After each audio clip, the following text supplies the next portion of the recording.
మెజర్మెంట్లోనే onion ఊతప్పము, పొడి ఊతప్పము, plain dosa అండి. ఎంత క్రిస్పీగా ఉందంటే చూడండి, నేను సౌండ్ వినిపిస్తాను మీకు. చూసారా ఎంత క్రిస్పీగా ఉందో ఈ దోశ కూడా. ఒకే పిండితోనే 4 రకాల దోశలండి. హాయ్ ఫ్రెండ్స్, విరాజీస్ కిచెన్ స్వాగతం సుస్వాగతం. ఈరోజు మనం ఊతప్పం చేస్తున్నామండి. అది హోటల్ స్టైల్లో చాలా టేస్టీగా ఉంటుంది. ఎప్పుడు మనం ఊతప్పం తిన్నాం బయట తినేదే కదండి, ఇంట్లో తిన్నాం కదా. కాబట్టి ఈరోజు నేను పక్కా కొలతల్లో చెప్తున్నాను. అదే కొలతలు మీరు పాటించినట్లయితే ఇక్కడ ఎలా వచ్చిందో అక్కడ మన ఇంట్లోనే అలానే వస్తుందండి. ఈ దోశ పిండితో ఊతప్పమే కాదండి, నార్మల్ పేపర్ దోశ కూడా వేసుకోవచ్చు. ఇంకెందుకు ఆలస్యం, ఆటలాడుతూ చేసేద్దాం, చూసేద్దాం రండి. మన దోశకు కావాల్సిన పదార్థాలు ఈ 4 ఐటమ్స్ అండి. బియ్యము, ఉద్దిపప్పు, మెంతులు, అటుకులు. ఇవి గట్టి అటుకులు అండి. మామూలుగా పేపర్ అటుకులు వస్తుంది కదా, అది బిన్నే నానిపోతుంది. ఇది ఒక 10 నిమిషాలు పడుతుందండి నానేకి. కాబట్టి నేను ఇక్కడ గట్టి అటుకులు తీసుకున్నాను, మీరు ఇవే తీసుకోండి. నేను ఇక్కడ మెజర్మెంట్ గ్లాస్ తీసుకున్నానండి, మీరు కప్ అయినా తీసుకోవచ్చు. ఇక్కడ నేను రేషన్ బియ్యం తీసుకున్నానండి, మీరు రేషన్ బియ్యం అనే తీసుకోండి. దోశ బియ్యం అని అంటే అంగిట్లో ఇస్తారు, అదైనా తీసుకోండి. 1 2 మన 2 గ్లాసులు బియ్యానికి అర గ్లాసు ఉద్దిపప్పు అండి. ఇక్కడ నేను గుండు ఉద్దిపప్పు తీసుకున్నానండి, మీరు ఏ పప్పు అయినా తీసుకోండి, కాకపోతే సేమ్ మెజర్మెంట్ అండి. ఈ స్పూన్తో 1 స్పూను మెంతులు. అలాగే ఈ బియ్యానికి మెజర్మెంట్ అర్ధ గ్లాస్ అటుకులు తీసుకున్నామండి. ఇదైతే ఇప్పుడే వేస్తారు లేదు, ఇది లాస్ట్లో బియ్యం అంతా నానిపోయినాక మనం రుబ్బుతాం కదా, 10 నిమిషాలు ముందర కడుక్కుంటే సరిపోతుందండి. ఇప్పుడు దీన్ని బాగా శుభ్రంగా కడుక్కునేద్దాము.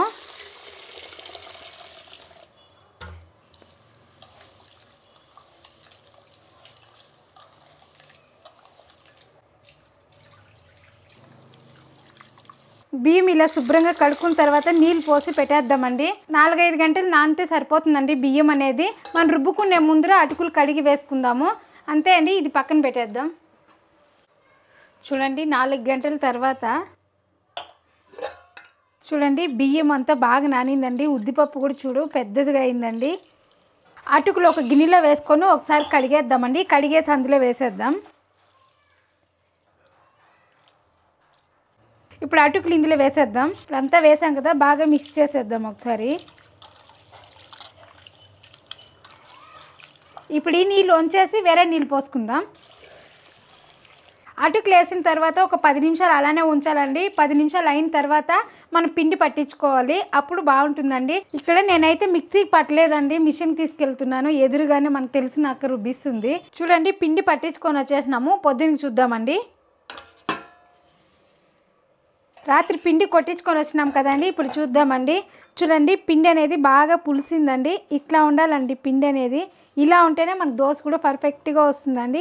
దోశ పిండి అయితే రెడీ అయిపోయిందండి. ఇప్పుడు ఆ దోశకి మన చట్నీ అలాగే పప్పుల పొడి రెడీ చేసుకుందామండి. అది కూడా సింపుల్గా ఎక్కువ ఐటములు వేయకుండా సింపుల్గా చేసేలాగా చేసి చూపిస్తాను. దానికి కావాల్సిన పదార్థాలు చూద్దాం రండి. 1 కప్పు పుట్నాల పప్పు, 2 స్పూన్లు పల్లీలు, కొద్దిగా జీలకర్ర, అలాగే ఒక పెద్ద తెల్లగడ్డ అండి. ఇక్కడ నేను తొక్క తీయలేదు, ఇలానే తీసి పెట్టుకున్నాను. మీకు కావాలంటే లైట్గా తీసుకోండి. 3 కాశ్మీర్ మిరపకాయలు, 3 గుంటూరు మిరపకాయలు, కొద్దిగా చింతపండు, అలాగే కొద్దిగా బెల్లము. ఇప్పుడు పుట్నాల పప్పు వేయించుకుందామండి. కొంచెం ఉడికెక్కితే సరిపోతుంది.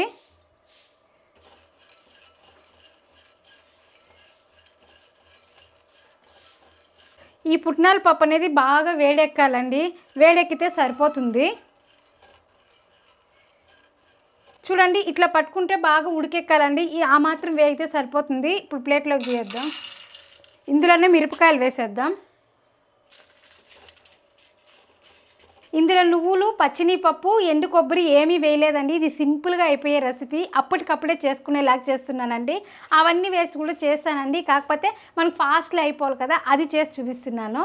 ఇంకొకసారి నేను అది కూడా చేసి చూపిస్తానండి. మిరపకాయలు కూడా వేగిపోయింది, తీసేద్దాము. ఇందులోనే జీలకర్ర కూడా వేయించుకుందాం. జీలకర్ర కూడా వేగిపోయిందండి. ఇందులోనే 1 స్పూన్ ఆయిల్ వేసుకుందాము. ఇందులో పల్లీలు వేయించుకుందాము. పల్లీలు కూడా సిమ్లో పెట్టుకొని వేయించుకుంటున్నానండి. ఈ మాత్రం వేయితే సరిపోతుందండి పల్లీలు కూడా. ఇది కూడా తీసేద్దాము. తెల్లగడ్డలు కూడా ఇట్లా కచ్చా పచ్చాని దంచుకున్నానండి. ఇదే ఆయిల్లోని ఇవి కూడా వేయించుకునేద్దాము.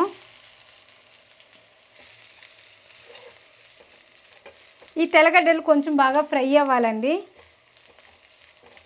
చూడండి వెల్లుల్లిపాయలు కూడా ఈ మాత్రం వేయితే సరిపోతుంది. ఇప్పుడు స్టవ్ ఆపేస్తున్నాను. ఇలాగే ఉంచుదాము, ఈ వేడికి ఇంకా కొంచెం మగ్గుతుంది. ఇప్పుడు చట్నీ పొడికి అన్నీ వేయించేసాం కదా, ఇదంతా చల్లారే లోపల మనము హోటల్ స్టైల్ గట్టి చట్నీ రెడీ చేసుకుందాం. ఆ చట్నీకి కావాల్సిన పదార్థాలు కూడా చూద్దాం రండి. పల్లీలు 1 కప్పు, పుట్నాల పప్పు 1/2 కప్పు. ఏ కప్పు అయితే పల్లీలు తీసుకున్నామో అదే కప్పులోనే 1/2 కప్పు తీసుకున్నట్లయితే టేస్ట్ అనేది సూపర్గా ఉంటుందండి. కొద్దిగా జీలకర్ర, రుచికి సరిపోయినంత పచ్చిమిరపకాయలు, కొద్దిగా అల్లము, అలాగే కొద్దిగా చింతపండు కడిగి పెట్టేశానండి. పల్లీలకైతే నూనె లేదండి, అలానే వేయించుకుంటున్నాను.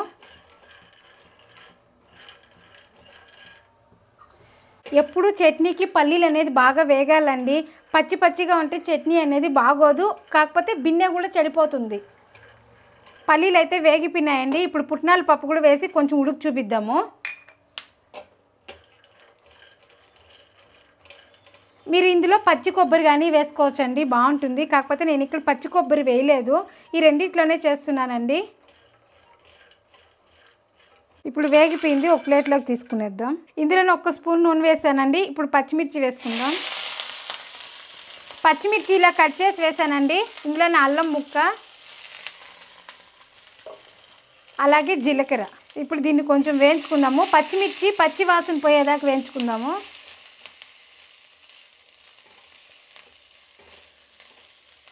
ఇంకొకటండి, నేను ఈ చట్నీకి ఎర్రగడ్డ తెల్లగడ్డ వేయడం లేదండి. కార్తీక మాసం కదా, ఎర్రగడ్డ తెల్లగడ్డ తినని వాళ్ళు ఇలా కూడా చేసుకోవచ్చండి, చాలా బాగుంటుంది. చూడండి, ఈ మాత్రం వేయితే సరిపోతుంది. దీని కూడా ప్లేట్లోకి తీయేద్దాం. మన పప్పుల పొడికి అన్నీ చల్లారిపోయిందండి, మిక్సీ పట్టేద్దాము. కింద మిరపకాయలు వేసేద్దాం. ఇప్పుడు అన్నీ వేసేస్తున్నానండి నేను ఒకే పరి. అలాగే చింతపండు, బెల్లం, రుచికి సరిపోయినంత కల్లుప్పు. చూడండి, మన పప్పుల పొడి రెడీ అయిపోయిందండి. ఎక్కువ మెత్తగా కాకుండా ఎక్కువ బరకగా కాకుండా ఈ మాత్రం కొట్టుకుంటే సరిపోతుందండి. ఇందులో నేను ఇంగువ కానీ వేయలేదండి, ఈ ఫ్లేవర్ వేరేలాగుంటుంది. మనం అన్నీ వేస్ట్ చేస్తాం కదండి, ఆ ఫ్లేవర్ వేరేలాగుంటుందండి. పప్పుల పొడిలో చాలా పొడిలు కొట్టచ్చండి, చాలా రకాలుగా కొట్టచ్చు. ఇదైతే ఈజీ మెథడ్ అండి ఇది. ఇప్పుడు మన ఇంట్లో ఏమి కూర లేదంటే వేడి వేడి అన్నం పెట్టుకొని ఈ పప్పుల పొడి వేసుకొని వేడి వేడి నెయ్యి పోసుకొని తింటే చాలా బాగుంటుందండి. ఇప్పుడు మన చట్నీ కూడా మిక్సీకి వేసుకునేద్దాం. చింతపండు, రుచికి సరిపోయినంత కల్లుప్పు, ఇందులోనే కొద్దిగా నీళ్ళు వేసుకునేద్దాం. బాగా మెత్తగా మిక్సీ పట్టేద్దామండి. అంతే అండి, మన గట్టి చట్నీ కూడా రెడీ అయిపోయిందండి. ఇప్పుడు దీనికి ఒక పోపు పెట్టుకున్నామంటే మన చట్నీ రెడీ అయిపోయినట్లే. చూసారు కదండి, మన గట్టి చట్నీ ఈజీగా ఫాస్ట్లో అయిపోయింది.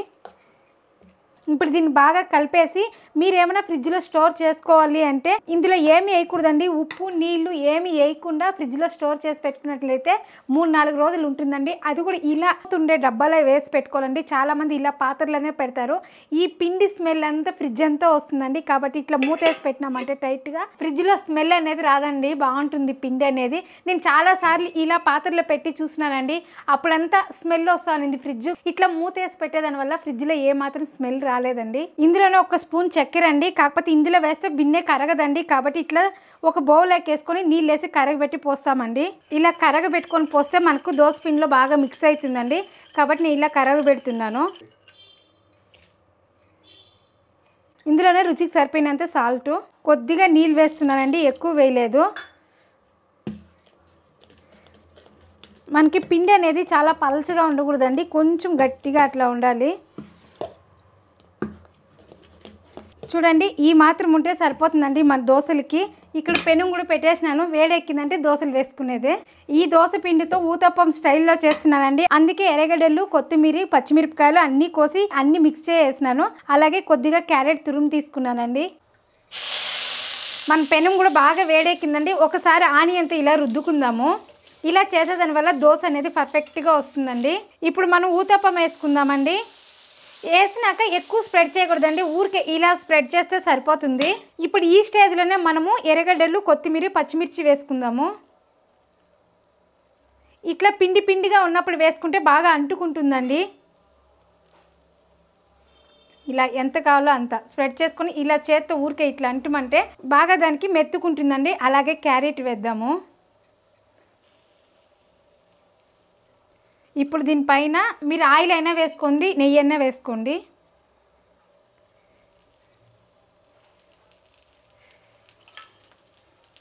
ఇప్పుడు ఇంకొక సైడ్ కాల్చుకుందామండి. మీరు తిప్పించినాక ఇట్లా కొంచెం ప్రెస్ చేయండి. ఇప్పుడు మన దోశ కాలిపోయిందండి. ఇప్పుడు తీసేద్దాము. చూడండి పొగలు కక్కే మన ఊతప్పం రెడీ అయిపోయిందండి. ఇప్పుడు పాపకి ఇచ్చేద్దామండి. అలానే ఇంకో ఒకటి వేసుకుందామండి. మనం ప్రెస్ చేసినట్లు కూడా తెలియకూడదండి మన దోశ పైన, అలా చేయాలి. చూడండి బబుల్స్ కూడా ఎలా వస్తుందో.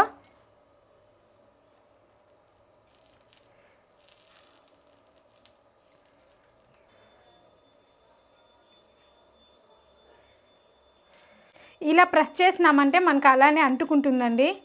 చూసారు కదండి, అప్పుడే మనం తిప్పించినా కానీ ఎక్కడో వచ్చేయలేదండి, అలాగే ఉండింది. కాబట్టి పిండిగా ఉన్నప్పుడు ఇట్లా ప్రెస్ చేయాలండి. ఇప్పుడు పైన ఆయిల్ వేసుకుందాం.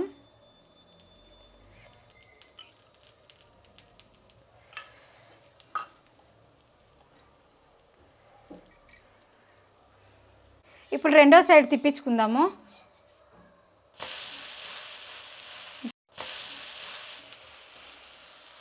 ఇప్పుడు కాలిందండి, తీసేద్దాము. ఇప్పుడు మనం పప్పుల పొడి ఊతప్పం వేసుకుందామండి.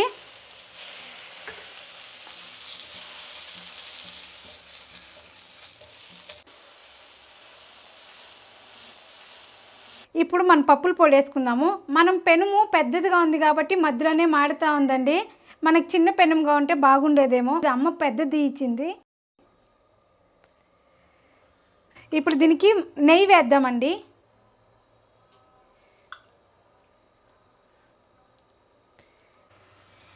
ఇప్పుడు తిప్పించుకుందాము.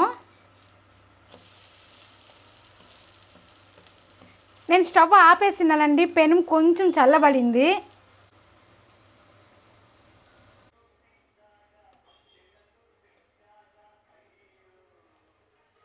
స్మెల్ అయితే సూపర్గా వస్తుందండి. నెయ్యి వేసినాం కదా, వాసన అదిరిపోతుంది.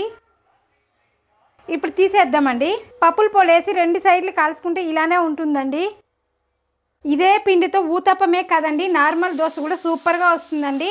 చూడండి పోస్తాను, పేపర్ లాగానే వస్తుంది. అలాగే హోటల్లో క్రిస్పీగా వస్తుంది కదా, అలానూ ఉంటుందండి. దీనికి కావాలంటే మనం పప్పుల పొడి వేసుకోవచ్చండి. వేస్తున్నాను ఎందుకంటే ఇది ఒక సైడే కాలుస్తాము, బాగుంటుందండి ఇది వేసేదానివల్ల. ఇప్పుడు నెయ్యి వేసుకుందామండి. ఇప్పుడు మన దోశ కాలిందండి. ఇప్పుడు తీసుకునేద్దాము. చూసారా ఎంత బాగా వచ్చిందో, ఇక్కడే తెలుస్తుంది చూడండి. హోటల్ స్టైల్లో వచ్చిందండి. మన పేపర్ దోశ ఇదే పిండిలోనే వచ్చేసిందండి. ఇప్పుడు పప్పుల పొడి ఆనియన్స్ 2 వేసుకుందామండి. మన పిండి ఎక్కువ కాలకు ముందరే వేసేయాలండి, అప్పుడే స్టఫింగ్ అనేది బాగుంటుంది. ఇప్పుడు పప్పుల పొడి వేసుకుందాము. మీరు చూసి వేసుకోండి ఎంత కావాలో అంత. ఇప్పుడు నెయ్యి వేసుకుందాం.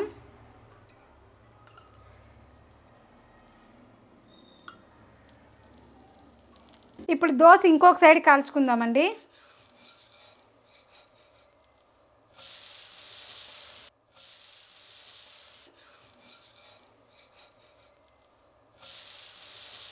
ఇప్పుడు తిప్పించుకుందామండి. చూడండి సూపర్గా వచ్చింది. మీరు ఇలానే ట్రై చేయండి. ఇప్పుడు ప్లేట్లోకి తీయేద్దాము. పాప ఇలా అడిగిందండి కాబట్టి పాపకి ఇలా చేసి ఇస్తున్నాను. ఆమెకి మినీ ఇడ్లీ లాగా కావాలంట.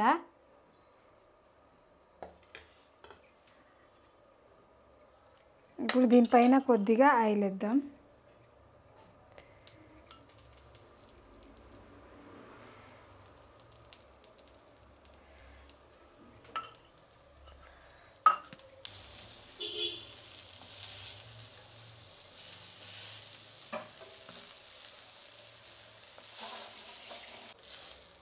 మినీ ఇడ్లీ ఊతప్పం కరెక్ట్గా కాలిందండి. ఇప్పుడు బాక్స్కి వేసేద్దాం.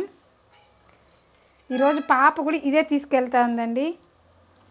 చూసారా చూడ్డానికి బాగుంది, టేస్ట్ సూపర్గా ఉంటుందండి. చూసారు కదండి, ఈ పిండి మెజర్మెంట్లోనే ఆనియన్ ఊతప్పము, అలాగే పొడి ఊతప్పము, అలాగే ప్లెయిన్ దోశ అండి. ఎంత క్రిస్పీగా ఉందంటే చూడండి, నేను సౌండ్ వినిపిస్తాను మీకు. చూసారా ఎంత క్రిస్పీగా ఉందో ఈ దోశ కూడా. ఒకే పిండితోనే 4 రకాల దోశలండి. అంతే అండి, మనం ఏం చేసినా ఫాస్ట్లోను, టేస్ట్లోను, క్వాలిటీలోను ఎందులోనూ రాజీ పడకూడదండి. ఎందులో రాజీ పడదు, మీరు రాజీ పడకండి. ఇలాగనే మార్నింగ్ బ్రేక్ఫాస్ట్కి మన ఛానల్లో బుడగుల దోశ ఉందండి. కోకోనట్ టేస్ట్ చేశాను, అది మీకు చాలా అంటే చాలా బాగా నచ్చుతుందండి. టేస్ట్ కూడా అదిరిపోతుందండి. ఆ దోశ కూడా అప్పటికప్పుడే రెడీ చేసుకునే దోశ అండి. ఆ దోశ వీడియో కావాలంటే ఇక్కడ లింక్ ఇస్తాను, క్లిక్ చేసి చూడండి. మరొక వీడియోలో మళ్ళీ కలుద్దాం. బాయ్.